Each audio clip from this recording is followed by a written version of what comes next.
राम राम जी। राम राम पंडित जी, कैसे हैं जी? बहुत बढ़िया जी। मौसम काफ़ी सुहावना हो गया आजकल जी, अक्टूबर का महीना आ गया तो मौसम अच्छा है। और इस मौसम में शादियों का मौसम भी काफ़ी चल रहा है। जी, विवाह नवरात्रि से आरंभ हो जाते हैं। जी जी, मेरा खुद का भी विवाह दशहरे को हुआ था जी। क्या बात है जी। दशहरे का दिन भी अच्छा ही होता है ना जी जी शादी जी के लिए। जी, नवरात्रों के बाद देखिए जब आपका विवाह हुआ होगा उस समय अच्छा मुहूर्त आपको दिया होगा। जी जी। इन दिनों में अच्छे मुहूर्त होते हैं जी। और वैसे आजकल लोगों ने नवरात्रों में थोड़ी शादियां कम कर दी हैं करनी।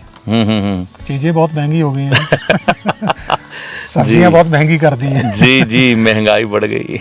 तो चलो ठीक है, तो इसी सिलसिले से मुझे कोई एक सवाल याद आया, जहन में आया, दिमाग में आया जी कि शादियां हम बचपन से ही जब भी देखते आ रहे हैं, घोड़ी जो होती है जिसपे दूल्हा सवार होता है उसको चने की दाल खिलाई जाती है। और वो हमारे बचपन से लेके आज तक वो रिवाज नहीं बदला। वो रिवाज बहुत सारे बदल गए, लेकिन चना की दाल खिलाने का रिवाज आज भी है। इसके पीछे क्या लॉजिक है पंडित जी, हमें बताएंगे कि चने की दाल घोड़ी को क्यों खिलाई जाती है?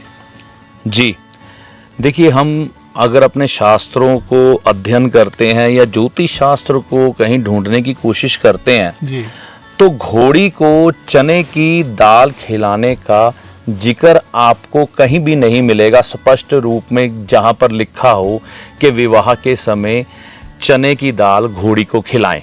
लेकिन जब आप ज्योतिष शास्त्र का गहरा अध्ययन करते हैं तो कुछ एक बातें आपके दिमाग में बिजली की तरह करोंदती है जो आपके इस प्रश्न का उत्तर देंगी। जी।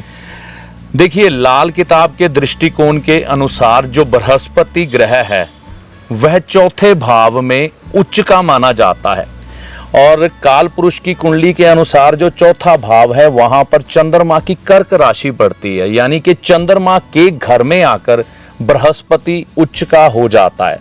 तो ऐसी स्थिति में क्या कहा जाता है कि आपका विवाह जब हो तो उस समय चंद्रमा, जो कि घोड़े का कारक भी है, जो घोड़ा जीव है ना, वो चंद्रमा ग्रह से जोड़कर देखा जाता है। क्यों?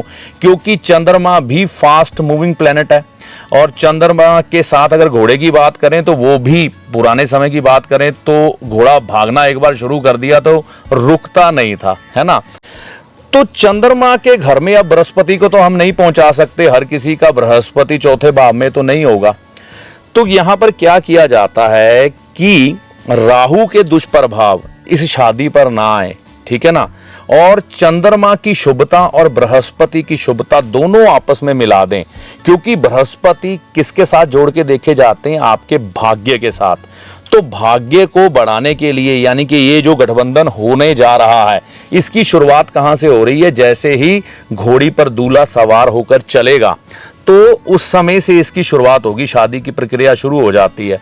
तो वहां पर बृहस्पति की चने की दाल घोड़े को खिलाई जाती है, मतलब घोड़ी को खिलाई जाती है, और फिर एक शुभ संकेत आता है कि हाँ भाई, गज केसरी योग का निर्माण हो गया, क्योंकि हमने चंद्रमा के घोड़े के साथ चने की दाल बृहस्पति की मिला दी उसको खिलाकर, और यहां पर वह शुभता आ गई, दो शुभ ग्रहों का आशीष आप पर आ गया।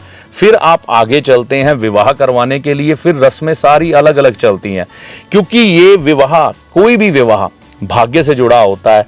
तो यहाँ पर भाग्य के प्रतीक बृहस्पति है, उनकी चने की दाल भी आ गई, और सुख शांति के प्रतीक कौन है? चंद्रमा। यानी कि ये विवाह लकी भी रहे, भाग्यशाली भी रहे, और सुख शांति भी रहे इस विवाह में। तो दो ग्रहों का आशीष लेकर चला जाता है। सबसे फास्ट मूविंग प्लेनेट है, एक महीने में चक्कर लगा देता है जी 12 की 12 राशियों में।